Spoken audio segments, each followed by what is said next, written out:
नमस्कार मित्रो, स्वागत आहे तुमचं या व्हिडिओमध्ये। मागच्या व्हिडिओमध्ये आपण आचारसंहितेमध्ये सर्वसाधारण वर्तन हे उमेदवारांचं राजकीय पक्षांचं कसं असलं पाहिजे हे पाहिलेलं आहे। या भागामध्ये आपण पाहणार आहोत की सत्ताधारी पक्षानं कोणती काळजी घेतली पाहिजे, सत्ताधारी पक्षानं कशा पद्धतीने आचारसंहितेचं नियमांचं व अटींचं पालन केलं पाहिजे हे फार महत्त्वाचं आहे। कारण त्या ठिकाणी एक लेवल प्लेइंग फील्ड ही निवडणूक आयोगाला तयार करावी लागते आणि सगळ्यांना समान संधी मिळेल अशा प्रकारचं वातावरण या निवडणुकांमध्ये तयार करावं लागतं। म्हणून आचारसंहिता ही महत्त्वाची असते आणि त्याचं पालन सत्ताधारी पक्ष कसे करतात याबद्दलची माहिती आपण पाहणार आहोत। मित्रहो, सत्ताधारी पक्ष हा सत्तेत असल्यामुळे त्यानं विशेष काळजी घेणं हे महत्त्वाचं असतं। त्यासाठी त्या ठिकाणी ह्या सगळ्या नियम व अटी किंवा शर्ती ह्या सत्ताधारी पक्षानं पाळणं गरजेचं आहे। जसं की सत्ताधारी पक्षामधील जे मंत्री असतील किंवा जे या ठिकाणी वापरकर्ते असतील त्यांनी विशेष अशा पद्धतीने काळजी घेणं या ठिकाणी गरजेचं असतं। सरकारी दौऱ्यासाठी किंवा निवडणुकीसाठी किंवा निवडणुकीच्या कुठल्याही कामासाठी त्यांनी सरकारी यंत्रणा कधीही वापरू नये किंवा कर्मचाऱ्यांचा वापर करू नये हे या पद्धतीने त्या ठिकाणी याच्यामध्ये गृहीत धरलेलं असतं।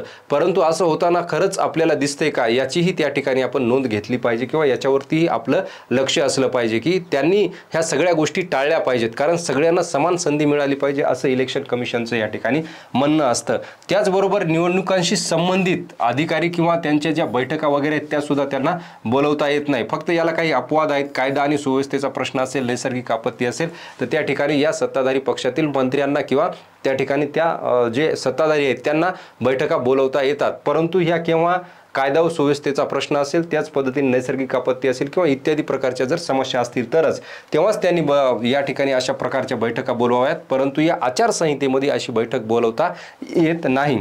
त्याच पद्धतीने शासकीय वाहनांचा वापर देखील त्यांना त्या ठिकाणी करता येत नाही, कार्यालय त्यांना वापरता येत नाही, त्यांचे निवासस्थान जे आहे त्या ठिकाणी ते वापरता येईल। परंतु या वाहनांचा वापर करत असताना त्या ठिकाणी काय करावं लागेल आपल्याला, त्यांच्या कार्यालयापासून ते निवासस्थानापर्यंत एवढाच त्या वाहनांचा वापर करता येईल। म्हणजे सरकारी जी वाहनं आहेत त्यांना मिळालेली ती वाहनं त्यांना त्या ठिकाणी लावता येत नाहीत किंवा त्या ठिकाणी वापरता येत नाही। त्याच पद्धतीने त्यांच्या गाड्यावरती जे लाल दिवे असतात ते दिवे सुद्धा या ठिकाणी त्यांना वापरता येत नाहीत किंवा त्या लाल दिव्याच्या गाड्या वापरता येत नाहीत। त्याच्यावरती त्या ठिकाणी काय केलेलं असतं, एक कव्हर टाकलेलं असतं किंवा ते टाकणं गरजेचं असतं। तर अशा पद्धतीने सत्ताधारी पक्ष किंवा मंत्री आहेत यांनी ही सगळी काळजी घेणं त्या ठिकाणी महत्त्वाचं असतं आणि हे नियम त्यांना घालून दिलेले आहेत।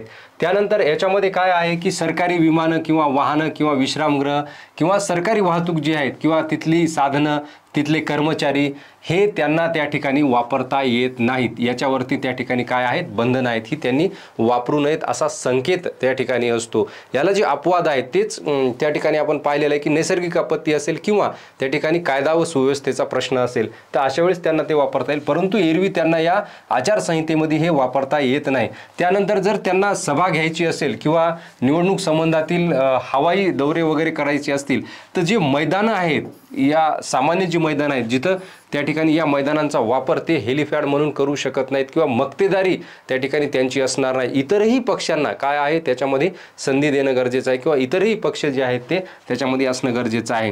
त्या ठिकाणी ही सगळी आपलीच मालमत्ता जी आहे ती आपलीच मक्तेदारी आहे असं त्यांना वापरता येत नाही। परंतु हे केव्हा वापरता येतं तर त्याला ज्या नियम किंवा अटी असतील या अटींची पूर्तता करून त्या ठिकाणी या सगळ्या गोष्टी त्यांना वापरता येतील। मग हे सत्ताधारी पक्षालाच नव्हे तर इतर पक्षांना देखील ज्या अटी आणि शर्ती आहेत ते मैदान वापरण्यासाठी दिलेल्या त्याचा वापर करून ह्या सगळ्या गोष्टी करता येईल।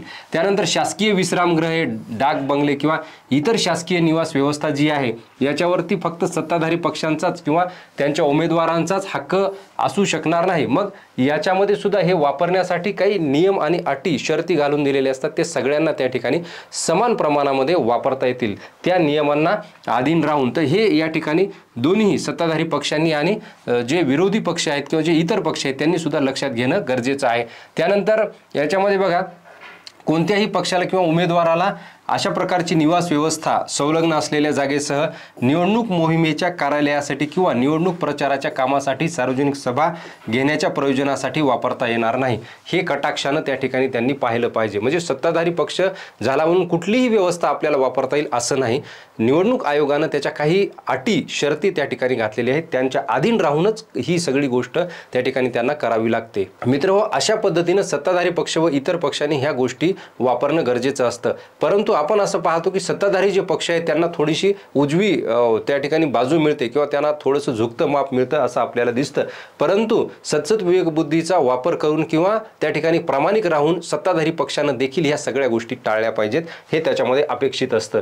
त्यानंतर मित्र, याच्यामध्ये काय आहे, हे जर वापरायचं असेल तर आपल्याला इथं काही अटी आणि शर्ती दिलेल्या असतात. त्याचा त्या ठिकाणी आपण अनुपालन त्या पक्षानं किंवा त्या उमेदवारानं करून ह्या गोष्टी वापरता येतील. त्यानंतर या ठिकाणी बघा, याच्यामध्ये सत्ताधारी पक्षाला नेहमीच झुकतं माप मिळतं. म्हणून याच्यामध्ये काय केलं पाहिजे सत्ताधारी पक्षानं, की आपलीच जी बाजू आहे ती भक्कम होईल अशा पद्धतीनं कुठल्याही प्रकारची मीडियामध्ये ज्या जाहिराती आहेत त्या ठिकाणी देऊ नयेत किंवा त्या पद्धतीनं त्यांनी कॅम्पेनसुद्धा करू नये. त्या कॅम्पेनला सुद्धा एक मर्यादा असली पाहिजे. त्या कॅम्पेनला सुद्धा त्या ठिकाणी काही नियम व अटी किंवा शर्ती या ठिकाणी असतात, त्याचं पालन केलं पाहिजे. म्हणजे मीडियामध्ये फक्त आणि फक्त जे सत्ताधारी पक्ष आहेत यांच्याबद्दलच बोलबाला असता कामा नये, तर जे विरोधक आहेत यांची सुद्धा त्या ठिकाणी जे प्रचाराची यंत्रणा आहे किंवा जे प्रचाराची साधनं आहेत त्यांचा वापर केला पाहिजे किंवा वृत्तवाहिन्यांमध्ये देखील त्यांची दखल व्यवस्थित प्रमाणामध्ये घेतली गेली पाहिजे. एकांगी त्या ठिकाणी हे होऊ नये. तर हे फार महत्त्वाचं आहे. आणि आता आपण जे पाहतो माध्यमांमध्ये कशा पद्धतीनं त्या ठिकाणी ह्या सगळ्या गोष्टी चाललेल्या आहेत ह्या आपल्याला लक्षात घेणं गरजेचं आहे. त्याचबरोबर सत्ताधारी पक्ष हे सरकारी तिजोरीतून ह्या सगळ्या जाहिराती किंवा या वाहिन्यांचा खर्च करू शकत नाहीत. त्यांना त्या ठिकाणी ते पैसे देऊन या जाहिराती करायला लावू शकत नाहीत. तर त्यांना त्या पक्षाच्या त्या ठिकाणी खर्चातून ह्या सगळ्या गोष्टी कराव्या लागतात. हे कटाक्षानं त्या ठिकाणी आपण पाहिलं पाहिजे किंवा हे त्या सत्ताधारी पक्षांनी पाहिलं पाहिजे. हे अत्यंत महत्त्वाचं आहे. त्यानंतर याच्यामध्ये पुन्हा आपण असं पाहतो की निवडणूक झाल्यापासून हे जे मंत्री आहेत किंवा इतर प्राधिकारी आहेत, स्वेच्छा निधीतून अनुदानाची किंवा प्रदानाची रक्कम त्यांना त्या ठिकाणी मंजूर करता येत नाही. म्हणजे त्यांना जो फंड मिळालेले आहे सरकारी, या सरकारी फंडातून त्यांना कुठलेही कामं त्या ठिकाणी करता येत नाही आणि ते करू सुद्धा नाही. अशा पद्धतीनं त्या ठिकाणी हा एक नियम केला आहे. आता निवडणूक जाहीर केल्यापासून मंत्री आणि इतर प्राधिकाऱ्यांनी काय केलं पाहिजे, कोणत्याही स्वरूपातील वित्तीय अनुदाने जाहीर त्यांनी करू नयेत. हे याच्यावरती त्या ठिकाणी आचारसंहितेचा भंग होऊ शकतो. त्याचनंतर कोणत्याही प्रकल्पाच्या किंवा योजनांच्या ज्या कोनशिला आहेत किंवा जे टेंडर वगैरे आहेत ही सुद्धा त्या ठिकाणी काढू नयेत. जसं रस्ते बांधणी असेल, पिण्याच्या पाण्याची सोय असेल, हे अशा प्रकारचं कुठलंही आश्वासन देखील त्यांनी देऊ नये, हे त्यांनी टाळलं पाहिजे.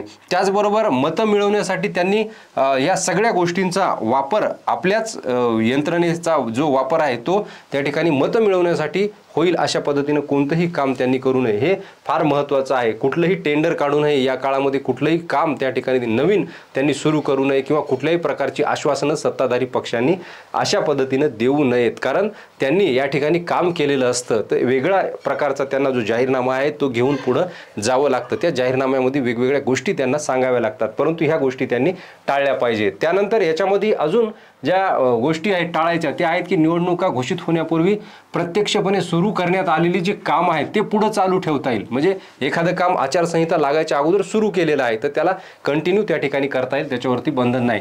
त्याच पद्धतीनं पूर, आवर्षण, रोगाची घातक साथ किंवा इतर नैसर्गिक जर आपत्ती असतील तर अशा प्रभावित झालेल्या क्षेत्रामध्ये सुद्धा सत्ताधारी पक्षाला काम करता येईल. कारण ह्या गोष्टी ज्या आहेत त्या आपण टाळू शकत नाहीत, म्हणून याच्यातून त्यांना सूट दिलेली आहे. त्यानंतर जे पीडा निवारण किंवा पुनर्वसन कार्य आहे ते त्या ठिकाणी चालू ठेवता येईल. कारण त्याच्यासाठी काय आहे की ही जी सूट आहे आचारसंहितेमध्ये दिलेली आहे, एखादी क्रिटिकल समस्या असेल तर त्याच्यावरती काम चालू ठेवता येते. त्यानंतर अजून एक याच्यामध्ये सूट अशा प्रकारची आहे की मरणासन्न किंवा गंभीररित्या आजारी असलेले जर व्यक्ती असेल तर त्याला उचित मान्यता घेऊन रोख रक्कम किंवा वैद्यकीय सुविधा देणं चालू ठेवता येईल. तर ही एक त्याच्यामध्ये काय आहे एक्सेप्शन आहे किंवा त्याला आपण अपवाद असं म्हणू शकतो, परंतु त्याला सुद्धा विशेष अशी मान्यता त्या ठिकाणी घेणं गरजेचं आहे. ह्या गोष्टी सत्ताधारी पक्षांनी पाळणं फार महत्त्वाचं आहे. त्यानंतर संहिता लागू होण्यापूर्वी जे काम त्या ठिकाणी सुरू करण्यात आलेलं आहे ते आपल्याला पुढं चालू ठेवता येते, हे आपण पाहिलेलं आहे. त्यानंतर निवडणूक पूर्ण होईपर्यंत कोणतेही नवीन काम सुरू करता येणार नाही, हे सत्ताधारी पक्षानं कटाक्षानं त्या ठिकाणी पाळलं पाहिजे. त्यानंतर या कालावधीमध्ये कोणत्याही निविदा म्हणजे टेंडर त्या ठिकाणी काढता येणार नाही, कुठलंही जुनंच काम त्या ठिकाणी चालू ठेवता येईल. त्यानंतर याच्यामध्ये जे कामाचे आदेश देण्यात आलेले आहेत तर जर त्या क्षेत्रामध्ये कामाला सुरुवात करण्यात आलेली नसेल तर ते काम त्या ठिकाणी सुरू करू नये. समजा एखाद्या क्षेत्रामध्ये एखाद्या लोकसभा मतदारसंघामध्ये काही कामे जी आहेत ती ऑलरेडी त्या ठिकाणी त्यांना आदेश दिलेले आहेत की ही कामं तुम्ही सुरू करा, परंतु आचारसंहिता लागलेली आहे. तर आचारसंहिता लागल्यानंतर जरी आदेश दिलेले असले तरी ते काम पुढे चालू करता येणार नाही, कारण ते त्या ठिकाणी नव्यानं त्या मतदारसंघामध्ये काम सुरू होणार असतं. तर ही गोष्ट जी आहे ती आपण कटाक्षानं पाळली पाहिजे किंवा सत्ताधारी पक्षांनी पाळली पाहिजे. आता सत्ताधारी पक्षांची जी वाहनं आहेत त्याच्यावरती काय निर्बंध आहेत, हे निर्बंध सगळ्यांसाठीच आहेत, परंतु त्यांनी या निर्बंधाचा विशेष त्या ठिकाणी विचार केला पाहिजे. तर काय आहे याच्यामध्ये, निवडणूक प्रचारासाठी शासकीय वाहने वापरता येणार नाहीत, ती अजिबात त्या ठिकाणी वापरू नये. त्यानंतर खाजगी वाहने जर वापरायची असतील तर त्याबाबतची पूर्व परवानगी घेणे आवश्यक आहे. मग किती वाहनं आहेत ते सुद्धा त्या ठिकाणी दिलेलं आहे. जर या ठिकाणी नामनिर्देशन पत्र सादर करायचं असेल निवडणूक निर्णय अधिकाऱ्यांकडे, तर त्याच्या जे कार्यालय आहे त्याच्या 100 मीटरच्या परिघात फक्त 3च वाहने त्या ठिकाणी नेता येतील. जास्त वाहनांचा ताफा घेऊन एकदम त्या कलेक्टर ऑफिसला नामनिर्देशन भरण्यासाठी जाता येणार नाही. 3 वाहनांची परवानगी दिलेली आहे. परंतु मुळात या ठिकाणी असं होतं का, तर हे पाहणं फार गरजेचं आहे. ज्या त्या मतदारसंघामध्ये सत्ताधारी पक्ष कशा पद्धतीने वागत आहे, कशा पद्धतीने ह्या सगळ्या गोष्टी करत आहे, ते जनतेनं सुद्धा, सामान्य मतदारांनी सुद्धा पाहिलं पाहिजे. कारण या आदर्श आचारसंहितेचं पालन होणं फार गरजेचं आहे. की तिथला उमेदवार किती वाहनं घेऊन येतो, तो डायरेक्ट त्या ठिकाणी त्या ऑफिसमध्ये येतो का, त्याचा मोठा ताफा असतो का, हे पाहिलं पाहिजे. मग तिथं आचारसंहितेचं उल्लंघन होतं का, जर उल्लंघन झालं तर तिथले अधिकारी काय कारवाई करतात हे सुद्धा सामान्य जनतेनं, मतदारांनी पाहणं गरजेचं आहे. त्यानंतर उमेदवारात जर त्याच्या कार्याच्या प्रयोजनासाठी वाहनं वापरायची असतील तर त्याला काय करावं लागेल, अगोदर त्या ठिकाणी त्याची जी संख्या आहे त्याच्यावरती अशी खास मर्यादा नाही, परंतु याची परवानगी घेणं फार आवश्यक आहे. म्हणजे परवानगीशिवाय ही वाहने त्या ठिकाणी त्याने वापरू नये. पूर्व परवानगीची अट या ठिकाणी घातलेली आहे. आणि ही जी मूळ प्रत आहे त्याला परवानगी दिलेली त्या वाहनाच्या समोरच्या काचेवर लावण्यात यावी. आपण पाहतो की अनेक ठिकाणी आता अशा प्रकारच्या ज्या परवानग्या आहेत त्या वाहनावरती लावलेल्या असतात. याचाच अर्थ काय आहे, ते जे वाहन आहे ते निवडणूक प्रचारासाठी वापरण्यात येत आहे ते स्पष्टपणे त्या ठिकाणी जनतेलाही दिसलं पाहिजे, अधिकाऱ्यालाही दिसलं पाहिजे. म्हणून ह्या परवान्याची जी प्रत आहे त्या वाहनावरती असली पाहिजे. म्हणजे किती वाहनं तो वापरतोय याची सुद्धा संख्या त्या ठिकाणी लक्षात येईल. त्याचबरोबर पुढं याच्यावरती काही निर्बंध कसे आहेत की जिल्हास्तरीय पदाधिकाऱ्यांना निवडणूक कार्यासाठी एका वाहनास परवानगी देण्यात येईल. म्हणजे मान्यता प्राप्त पक्षाचा तो असला पाहिजे. पदाधिकाऱ्याला 1 वाहन, त्यानंतर निवडणूक लढविणाऱ्या उमेदवाराला मतदानाच्या दिवशी स्वतःसाठी 1, म्हणजे बघा वाहनं सुद्धा किती वापरायची याची या ठिकाणी एक जी माहिती आहे ती निवडणूक आयोगाने दिलेली आहे. त्यानंतर त्याच्या प्रतिनिधीला 1 वाहन आणि मतदारसंघात समाविष्ट असणाऱ्या प्रत्येक विधानसभा क्षेत्रातील त्याच्या निवडणूक प्रतिनिधीला कामकाजासाठी 1 वाहन, अशा पद्धतीनं म्हणजे उमेदवाराला, त्याच्या प्रतिनिधीला, विधानसभेमधल्या प्रतिनिधीला अशा पद्धतीने 1 वाहन त्या ठिकाणी त्यांना वापरता येईल.